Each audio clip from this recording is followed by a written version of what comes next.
how to create Baidu account.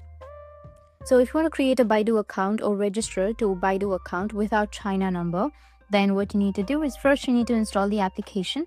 Make sure that you've installed it from your app store, and then you need to open the application. And then of course, what you need to do is to accept the terms and conditions. Go with accept, which will be on the bottom. Remember that this is on Chinese. Now you need to go ahead and edit the country code. So just simply go and edit the country code which belongs to you. Now if you can't find your country code, you can just simply go ahead and go with the search option, which will be on the top right here, and then you'll be able to search for your country code.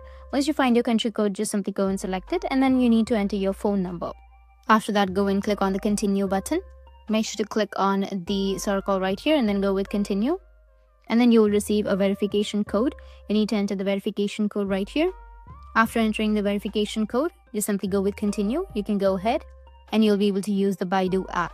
That's how you can create Baidu account, and if you have any questions, feel free to comment below. Thanks for watching.